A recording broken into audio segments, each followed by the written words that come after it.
Jai Hind everyone. I am Shruti Jain, Assistant Professor, MCA Department, Ajay Kumar Garg Engineering College, Ghaziabad. Today, the lecture that I am going to deliver has a topic, Controlled Information Sharing in Online Social Network, and it is covered under the subject Privacy and Security in Online Social Media. The subject code is KCA 031 and the students for whom this topic is, it is for second year, 4th semester students. So coming to what controlled information sharing in online social network mean, it means that it is like controlling whatever you are displaying onto the online social network. It allows the users to regulate the dissemination of their personal information, whatever they are sharing, ensuring the privacy and security within the digital world that is prevailing nowadays. So through privacy settings, the users can determine who can view their profiles, their posts, and even the content with different options that are ranging from public visibility to restricted access for a specific group or the individuals for whom the user wants to share that information. So we have granular controls which enable the customization of privacy settings for different aspects of their online presence, which includes tagging the photos, mentions, passports, which posts are to be delivered, news feeds, etc. So additionally, we also have the features like blocking, unfriending, which empowers the users to manage unwanted interactions and maintain the control over their online connections. Now, what is the need for having these control techniques? The first one is to protect the privacy of the user. So, we all know that users normally share their personal information, their thoughts, their photos on the social media. So, these access control, they ensure that only the authorized individuals can view this information and it can protect their users' privacy, preventing their unauthorized access and misuse. The second one is the security, wherein the implementation of these access control, they help prevent the unauthorized users from accessing the sensitive data and performing any of the malicious action that is happening on the platform. It could include like hijacking some information, identity theft, or some other cyber crimes. The next need is for content moderation. The access control also allows the social media platform to enforce community guidelines and standards by regulating who all can view the post or interact with specific content. Next, customized user experience. They enable these access control. They enable the social media platform to tailor users' experience, which is based on their preferences, their interests, and connections. Compliance. There are many jurisdictions which have their regulations regarding protecting the personal data and user privacy, such that we have GDPR in Europe, CCPA in California. So, implementing these control mechanisms, these help the social media platforms to comply with these regulations and avoid any legal consequences that are going to happen in future. Also, it prevents the spam and the abuse that normally takes place. It could be any kind of a harassment or the online abuse by restricted access. It allows the restriction on the access, and it imposes the limits on certain actions such as messaging or commenting. Now, if we talk about what are the different access controls in data management system, so the first one is like traditionally when we are protecting the data from unauthorized access, there were three main issues that were identified. So, the first issue was confidentiality or keeping the data secrecy. So, it prevents the improper or the unauthorized read operations on the managed data, but it is important to note that protecting privacy requires some additional countermeasures to those who are employed to ensure the data confidentiality. The second one is to integrate the data or to maintain the data integrity, which is protecting the data from unauthorized or improper modifications or deletion. The third one is data availability, which is preventing and recovering from hardware or software errors or malicious data denial attacks, which makes the data and some of their portions which make them unavailable to the authorized users. So, if we look back to these three issues, we have seen that generally each of the above security properties ensured by a security mechanism which is based on different services. The access control mechanism is one of the most relevant security service since it is a basis of enforcing both the data confidentiality and the integrity, and the access is granted only if it does not conflict with the stated authorizations. Now we have different access control models. The three basic control models are DAC, that is discretionary access control, MAC, mandatory access control, and the third one is RBAC, that is role based access control. So coming to the first model, that is discretionary access control model. It is a means of restricting access to the objects which are based on the identity of the subject. So in this kind of access control paradigm, a user has a complete control over all the programs that it owns and execute, and also determines the permissions other users have on their data and programs. So it is basically on to the user's discretion to whom he wants to show the data, to whom he wants to give the permission, who can view their profile pics and anything, the news feeds or the data that the user wants to show. So it is all on to the discretion of the user who wants to apply the permissions to different people. So it governs the access of subjects to objects which are based on subject's identity and the set of authorizations which state for each subject the set of objects that he or she can access in the system and in the access modes. Then we have the MAC, that is mandatory access control. So here the subjects can exercise on the objects in the system and are derived from subjects and object security classification. So here the classification of an object, it is a measure of the sensitivity of the information it conveys. So the higher the classification, the higher the protection. So this access control is mandatory when it is enforced. The authorizations are implicitly derived by subjects and object security classes. So here whatever the user wants to share or whatever, if the user imposes this mandatory access control, then the viewers or the people who are viewing the information, they can only view that much which the user has permitted to. So here it is strictly enforced to all those places wherever the user wants the data to show. The last one is role based access control, that is RBAC. It is an approach to restricting system access to authorized users based on their roles. So here RBAC is an alternative to DAC and MAC, mainly conceived for regulating access within the companies and organization. So for example, suppose we have a set of employees who are working in a company, and then we have a manager, we have the CEO of the company, etc. So the access control is given on the basis of the roles that the people are playing. For example, the employee will be having a certain set of things which he can view. He has a limited access, but a manager would be having more access as compared to employees, but it would be lower or less than the access that the CEO of the company has. So that is, here the access is based upon the roles that the user is playing in a company or an organization. The higher the role, the higher will be the access available, and the lower the role, the access would be granted accordingly. Then we have another type of an access control, that is relationship based access control. So it takes into account the existence of a particular relationship or the particular path of relationship between different social entities. Now these entities could be the users or the resources, and it expresses the access control policies in terms of these kind of relations. So here we are going to talk about three basic type of relationships. The first one is user to user relation, the user to resource relation, and resource to resource relation. So when we are connecting or when we are establishing a relationship between two users in two individuals, then that is a user to user relation.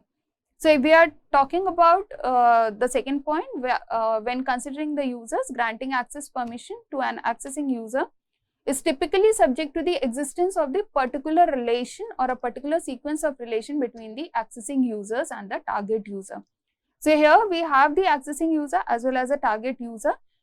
On both the ends, we have the users who are connected together. That is why it is a user to user relationship. The next relationship that we have is user to resource. where a user is trying to access a particular resource and hence it becomes a user to resource relation. So when a user requests an access to a resource, current online social network, they rely on the implicit relation that the user establishes with that particular resource. And then accordingly that user to resource relationship is maintained. But if we look at the underneath part, then also it would be based on the user to user relationship, because when the user is trying to access that resource, the resource is again taken up or maybe monitored by some other user. It could be, the resource could be type of the photo that the user wants to have an access, or the post or the comments, it could be anything of that sort. The third one that we have is resource to resource relationship. Again, the underneath part is the user to user relationship only. But when a resource is trying to access another resource, they want the access to some other resource, then that relationship is known as a resource to resource relationship. So, if we talk about here, as the users get increasingly involved in these activities in the online social network, the current user to user relationship based access control mechanism, it is not able to offer the appropriate control, and it requires an extension to bring user to resource and resource to resource relationship into consideration. So, if we look at the example here, the users would like to share their blogs, posts and videos which are being posted by others. They gain the ability to determine how that shared copy or the original copy would be going or would be seen by other people. So, that is the user to resource relationship. Resource to resource could be when we are trying to identify a resource, like I want to have a user is trying to have an access to some of the resource that other people are having, where my resource, like if I am posting a post and the other post is replied onto it, so that is the resource to resource relationship. Coming to the characteristics of some of the relationships, the first characteristic is that they are not always mutual. That is, the relationship that I am having with another user, it is not necessary that the other person would be also having the same relationship with me. It could be like, if suppose I am working, I have my Instagram account and I have multiple followers. So, it might be a possibility that there are many followers who know me, but it is not necessary for me to know all those followers. So, it is not always mutual. Relationship can be direct or it could be an indirect. For example, when I am connecting to a friend of mine, so that is a friend of a friend relationship, or where I am directly related to one of my friend. But when I am getting connected to some other person who is a friend of a friend, then that is an indirect relationship, where I am establishing a relationship with a person who is not my friend but a friend of my friend. So, that is it. The relationship can be direct or it could be an indirect relationship. Another property is it is contextual in nature. That means we are connecting to other people. The relationships that are being created are based on some context or some similar interest. For example, as the example here is saying that the physician who is once treating physician in one medical case could be a consulting expert in another case. So, the context remains the same, but the role that the user is playing, that could be different. Next, there are different levels of information disclosure. For example, the people try to share, or people usually share more private information with close friends rather than with the people like friend of a friend. Then, apart from their type, relationships can be characterized by their trust level. The more trustworthy the friend is, the more better relationship that you will have, or the depth of the relationship that you are containing with other people. Now, what are the different privacy settings that we can apply in commercial online social network? The first privacy setting that we can apply is turning on and off the activity broadcast to prevent the user's connection from seeing when the changes are being made on his or her profile or followed companies or recommended connections. The second one is selecting who can see the activity feed, choosing who can see the activity section of a user profile. The third one is selecting who can see the personal connections by sharing the connection names with only the first degree connected, that is a friend of a friend. The third one, friend relationship only, not friend of a friend relationship. Choosing who can see the invitations, which allows only certain people to send the invitations, and turning on and off the group invitations. Now, there are some drawbacks of the simple access control paradigm.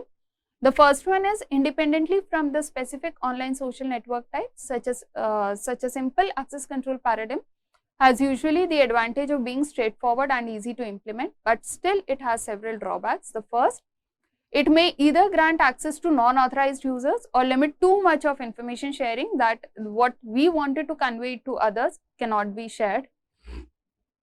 It may be tedious and time consuming. For example, if we think of a process of categorizing friends into lists, then it is a very lengthy process. The privacy settings are not flexible enough to express the heterogeneous access control requirement that different OSN users may have, and the different privacy preferences that may vary depending on the piece of information that we want to share. So, there is not much flexibility. Like if we need to have both the discretionary access control and the relationship access control, then it is a tedious task to implement it. So, we have various research approaches that have been proposed to give a response to these open issues. So, if we talk about the existing access control approaches, we have already seen the relationship based access control model, where the access control was dependent upon the relationship that the user was having. It could be user to user, user to resource, or resource to resource relationship. But considering different characteristics that we have just seen on the relationship characteristics, we have multiple approaches. The first approach that we have is that focuses on the access control model. So, here it talks about the DFOF, that is distributed friend of a friend relation, where we are talking about we already have a friend of a friend relationship, but when we are adding a distributed facility over there, then it becomes the distributed friend of a friend relation, that is DFOAF. So, here the relationships are associated with trust level, which denotes the level of friendship that is existing between the users who are participating in a given relationship. But again, there is a drawback of this work, which is constituted by the fact that it discusses only a single generic relationship, which is corresponding to one model by the friend of a friend relation, which is known as RDF property in the friend of a friend vocabulary. The next approaches that we have is the approaches that are focusing on the encryption. So, the first approach that we have is end-to-end encryption, that is E2EE, which ensures that only the communicating user can read the message. End-to-end encryption that we are seeing nowadays in WhatsApp or different platforms. So, here only the users who are communicating, they can read the messages. This means that the online social network provider, they cannot decrypt the messages even if they want to. So, we have the platforms like WhatsApp and Signal, which are using these end-to-end encryptions. The next one that we have is transport layer security, which ensures secure communication between the users and the online social network servers. It encrypts the data that is transmitted between the user's device and the server, again preventing the unauthorized access during the transmission. So, here we are working on the transport layer security, wherein the different layers play an important role when we are transmitting data from one user to another. The next one that we have is attribute based encryption, where which allows the access to control the policies to be embedded in the ciphertext, where the users can decrypt the data if they possess the necessary attributes which are being specified by the access policy, and it provide the fine-grained access control in the online social network. That means again the authorized people, only the people who are having some extra data with them, so that they can decrypt the text that is coming to them, the ciphertext that is coming to them, only those people can decode that and can read that information. The next that we have is Zero knowledge proofs, which allows one party to prove to another party that a statement is true without revealing any additional information which is beyond the validity of the statement. So, these zero knowledge proofs can be used to authenticate the users without disclosing their identity. The next that we have is differential privacy. So, the differential privacy techniques, they add noise to query responses or data to protect the individual privacy while still allowing for meaningful analysis. It is particularly useful in online social network for statistical analysis and data mining while preserving the privacy of the individual users. Now, talking about how these precautions can be taken so that we can protect our data from the unauthorized access. So, the first one is which is very commonly used, that is having a strong and unique password. We should have a combination of small letters, the capital letters, the numbers, special characters. A combination of all these would create a very strong password and a unique password which should not be your name or your date of birth. It should not be a combination of these kind of things. The second important precaution is to enable the two-factor authentication, where wherever possible you need to enable this two-factor authentication, which adds an extra layer of security by requiring a second form of verification, such as a code sent to your phone or generated by an authenticated app, that is in addition given to your password. Then the third one is regularly updating the privacy settings. We should always review and update the privacy settings regularly. We should always limit the visibility of the profiles, the post and the personal information to only those whom we trust. So, we need to be cautious about sharing the sensitive information publicly. The next one is to be aware of the phishing attempts that are occurring nowadays. So, we should be vigilant against the phishing attempts. Avoid clicking on the suspicious links or providing personal information in response to unsolicited messages and emails. Verify apps and permissions. Be conscious whenever we are granting any permission to third-party app or the services linked to your online social network account. Only the authorized trusted apps and review permissions the permissions who request them. Keep the software updated, because every time the updates are happening, there are something additional that are coming to your software. So, ensure that your devices and apps are up to date with the latest security patches. Regularly update your operating system, web browsers and security software to protect against the known vulnerabilities. Then use secure connections. Access online social networks only through secure connections, especially when using public Wi-Fi networks. Look for HTTPS, that is hypertext protocols which are secured in the URL, and avoid logging into your accounts on unsecured or unknown networks. Be mindful of geotagging. Every time disable the geotagging feature on online social network which reveals your physical location. Avoid sharing your location specific information that could potentially compromise your privacy and security. Always monitor your account activity, regularly reviewing your online social network account activity and notifications for any signs of unauthorized access. Report suspicious activity to the platform support team and take immediate steps to secure your account. Educate yourself, stay informed about the common security threats and basic practices, best practices for protecting your privacy on online social network. Educate yourself about the platform security features and how to use them effectively. That's all for today. Thank you.